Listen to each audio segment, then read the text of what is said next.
행복한 하루를 여는 아침 묵상. 오늘 10월 9일 금요일 아침입니다. 추석 연휴가 시작되는데요. 또 여러분 가정마다 하나님이 주시는 새로운 희망과 또 감사가 있기를 바랍니다. 오늘 열왕기상 16장을 읽고 묵상하겠습니다.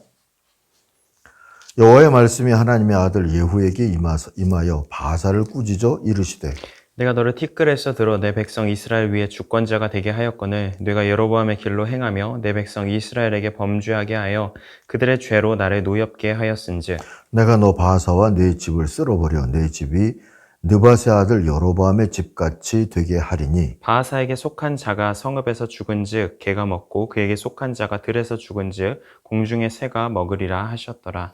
바사의 남은 사적과 행한 모든 일과 권세는 이스라엘 왕 역대 지략에 기록되지 아니하였느냐. 바하사가 그의 조상들과 함께 잠에 디르사에 장사되고 그의 아들 엘라가 대신하여 왕이 되니라. 여호와의 말씀이 하나님의 아들 선지자 예후에게도 임하사 바사와 그의 집을 꾸짖으심은 그가 여로보암의 집과 같이 여호와 보시기에 모든 악을 행하며 그의 손의 행위로 여호와를 노엽게 하였음이며 또 그의 집을 쳤음이더라. 유다의 아사왕 제26년에 바하사의 아들 엘라가 디르사에서 이스라엘의 왕이 되어 2년 동안 그 왕위에 있으니라. 엘라가 디르사에 있어 왕궁 맡은 자 아르사의 집에서 마시고 취할 때 곧 그 신하 곧 병거 절반을 통솔한 지휘관 시므리가 왕을 모반하여 시므리가 들어가서 그를 쳐 죽이고 그를 대신하여 왕이 되니 곧 유다의 아사왕 제27년이라. 시므리가 왕이 되어 왕위에 오를 때 바하사의 온 집안 사람들을 죽이되 남자는 그의 친족이든지 그의 친구든지 한 사람도 남기지 아니하고 바하사의 온 집을 멸하였는데 선지자 예후를 통하여 바하사를 꾸짖어 하신 여호와의 말씀같이 되었으니 이는 바하사의 모든 죄와 그의 아들 엘라의 죄 때문이라. 그들이 범죄하고 또 이스라엘에게 범죄하게 하여 그들의 헛된 것들로 이스라엘의 하나님 여호와를 노하시게 하였더라. 엘라의 남은 사적과 행한 모든 일은 이스라엘 왕 역대 지략에 기록되지 아니하였느냐.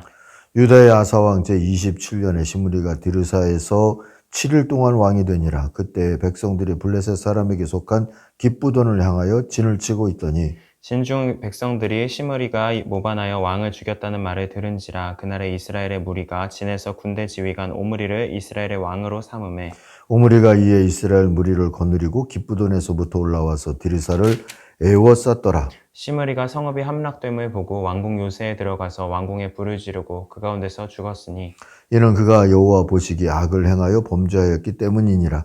그가 여로보암의 길로 행하며 그가 이스라엘에게 죄를 범하게 한 그 죄 중에 행하였더라. 시므리의 남은 행위와 그가 반역한 일은 이스라엘 왕 역대 지략에 기록되지 아니하였느냐.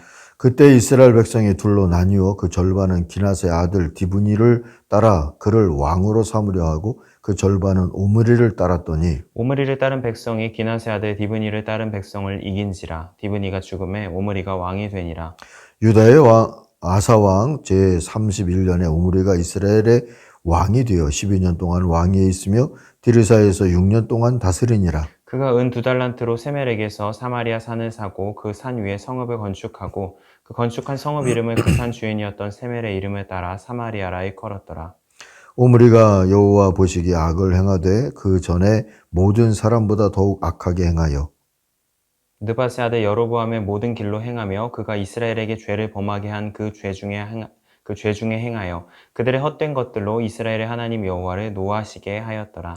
오므리가 행한 그 남은 사적과 그가 부린 권세는 이스라엘 왕 역대 지략에 기록되지 아니하였느냐. 오므리가 그의 조상들과 함께 잠에 사마리아에 장사되고 그의 아들 아합이 대신하여 왕이 되니라.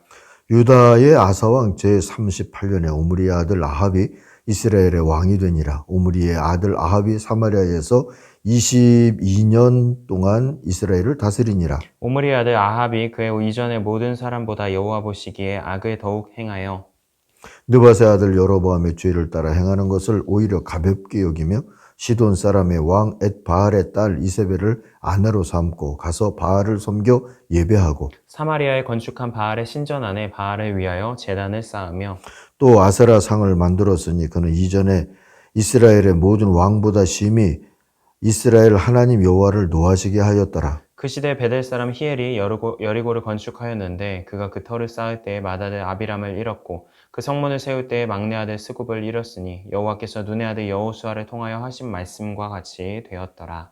아멘.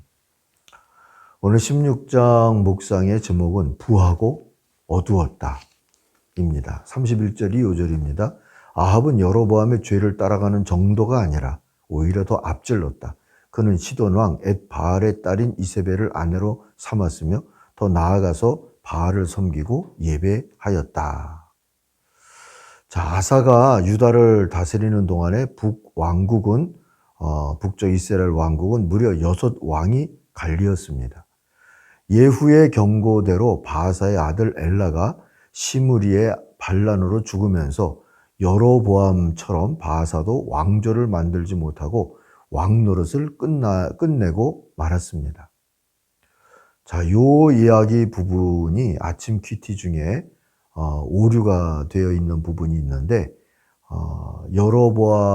바하사까지를 여로보암의 왕조처럼 그렇게 읽도록 돼 있어요. 그래서 여로보암 왕조가 빨리 끝났다 이렇게 돼 있는데 여로보암이 빨리 끝나긴 했지만 이대로 끝났고 바하사도 이대로 끝나게 됐어요. 그래서 그거를 좀 정정하시면 좋겠습니다. 자, 7절을 보시면은요, 주님께서 예언자 하나니의 아들 예후를 시켜서 바하사와 그의 가문에게 말씀하셨다 하는 내용이 나오죠.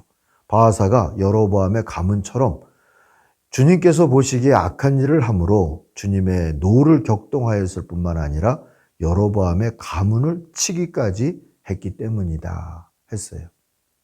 그러니까 바하사가 여로보암의 가문을 무너뜨리고 하나님의 뜻을 이루었지만 그 또한 그럴 만한 의를 위해서 한 일은 아니었다 하는 뜻이 될 수가 있죠. 그래서 어쨌든 바하사도 그의 아들 때에 끝나게 됩니다. 예후가 바하사 집에 전한 신탁과 14장에 나왔던 아히야가 여로보암 집에 주었던 신탁을 한번 비교해 보는 게 유익할 것 같아요. 그 신탁을 예후가 바하사 집에 전한 신탁은 오늘 2절부터 4절에 나옵니다. 주님이 예후를 통해서 바하사를 직접 꾸짖는 형식으로 나타나죠. 나는 너를 먼지 속에서 이끌어내어서 내 백성 이스라엘의 통치자로 삼았다. 그런데 너는 여로보암과 같은 길을 걸어서 내 백성 이스라엘로 하여금 죄를 짓게 하고 그 죄 때문에 내 분노를 사는구나. 내가 바하사와 그의 가문을 쓸어버리겠다. 그리하여 내 가문을 느밧의 아들 여로보암의 가문처럼 만들겠다. 바하사에게 속한 사람으로서 성 안에서 죽는 사람은 개들이 먹어치울 것이고 성 바깥에 들에서 죽는 사람은 하늘의 새들이 쪼아먹을 것이다. 이 끔찍한 표현을 보면서 하나님도 욕을 하실 줄 아는구나 하고 새삼 느꼈습니다. 14장으로 가서 보면은요, 14장 7절부터 12절에 그 앞에 그 여로보암의 집안에 대해서 주셨던 신탁이 나와요. 여로보암의 그 아들의 생사를 물으려 왔던 여로보암의 아내가 듣고 남편에게 전했던 형식인데요. 아히야가 말하죠. 집으로 돌아가셔서 여로보암에게 이 말을 전하십시오. 나주 이스라엘의 하나님이 말한다. 내가 너를 백성 가운데서 높여서 내 백성 이스라엘의 지도자로 임명했고 다윗의 가문으로부터 왕국을 쪼개서 내게 주었지만 너는 내 종 다윗처럼 살지 않았다. 다윗은 내 명령을 지키고 내가 보기에 올바르게 행동하였으며 마음을 다해서 나를 따랐다. 그러나 너는 너보다 앞서 있던 모든 왕들보다 더 악한 일을 하여서 다른 신을 만들고 우상을 부어 만들어서 나의 분노를 격발시켰다. 결국 너는 나를 배반하고 말았다. 그러므로 내가 여로보암 가문에 재난을 내리겠다. 여로보암 가문에 속한 남자는 종이거나 자유인이거나 가리지 않고 이스라엘 가운데서 모두 끊어버리겠다. 마치 사람이 쓰레기를 깨끗이 쓸어버리듯이 여로보암 가문의 사람을 하나도 남기지 아니하고 다 쓸어버리겠다. 여로보암에게 속한 사람으로서 성읍 안에서 죽은 사람들은 개들이 먹어치울 것이고 성읍 바깥에 들여서 죽은 사람들은 하늘의 새들이 와서 쪼아 먹을 것이다. 이것은 나 주가 하는 말이다. 자, 평범하게 죽음을 맞을 수 없게 해주겠다 하고 말씀하시는 주님의 저주의 신탁들입니다.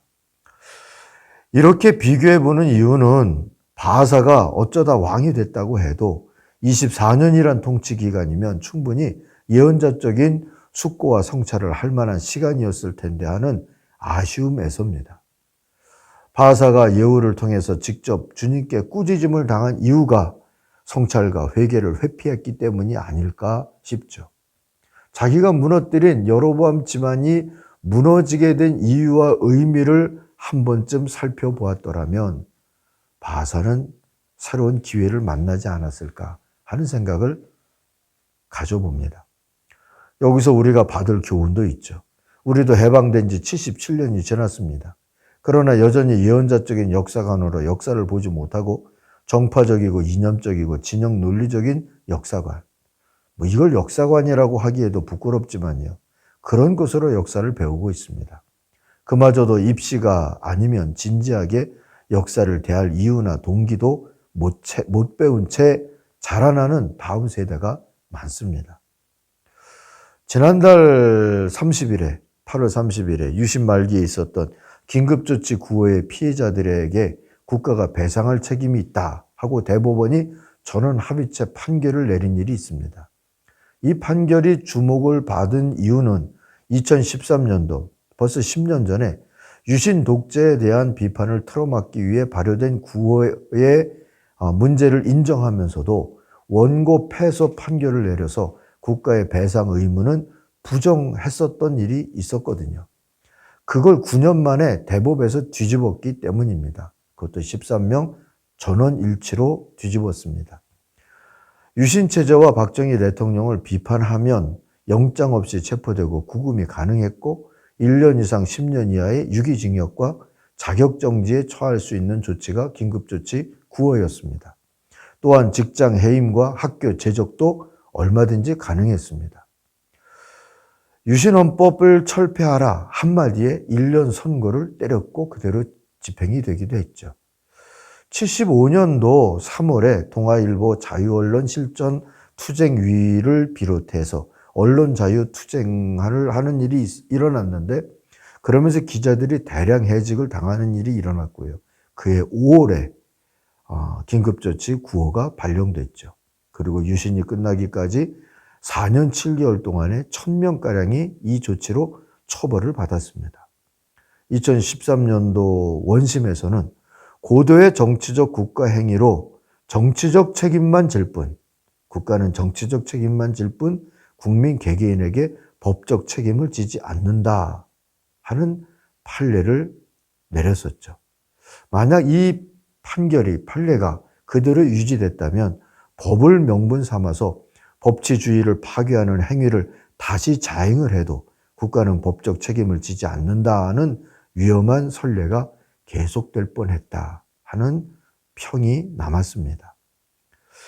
13년도의 사법부와 22년도의 사법부의 차이가 무엇일까요? 저는 그것이 역사의식의 차이다라고 생각을 합니다. 사랑하는 가족 여러분, 건강한 신앙이 예언자적인 역사관을 토대로 하듯이 민주든 자유든 공정이든 역사의식이 바로 돼야 그것이 진행될 수가 있는 것이지요. 그래서 우리는 특별히 이 역사의 흐름을, 열왕기라고 하는 흐름을 통하여서 하나님 앞에 서 있는 공동체, 나라, 개인 또 그런 삶들을 우리들이 돌아보고 성찰하면서 역사의식을 키우고 예언자적인 역사관을 바르게 정립할 수 있는 그런 기회로 삼아야 할 줄로 믿습니다. 그런 기회가 좀 되면 좋겠고요. 이 추석 연휴 기간 동안에 세상 돌아가는 이런저런 이야기를 하시더라도 하나님이 보시는 눈으로 좀 보고자 애쓰면서 하시면 좋겠다 하는 마음도 듭니다. 기도하겠습니다. 하나님 아버지, 우리들은 혹 많은 혼란을 겪었다 할지라도 다음 세대만이라도 바른 역사관을 가지고 살아가도록 도울 수 있는 길들을 열어 주시옵소서. 추석 연휴입니다. 명절입니다. 주님 안에서 온 가족들을 평화롭게 지켜 주시옵소서. 예수님의 이름으로 기도하옵나이다. 아멘. 하늘에 계신 우리 아버지, 아버지의 이름을 거룩하게 하시며 아버지의 나라가 오게 하시며 아버지의 뜻이 하늘에서와 같이 땅에서도 이루어지게 하소서. 오늘 우리에게 일용할 양식을 주시고 우리가 우리에게 잘못한 사람을 용서하여 준 것 같이 우리 죄를 용서하여 주시고 우리를 시험에 빠지지 않게 하시고 악에서 구하소서. 나라와 권능과 영광이 영원히 아버지의 것입니다. 아멘. 각자 기도하겠습니다.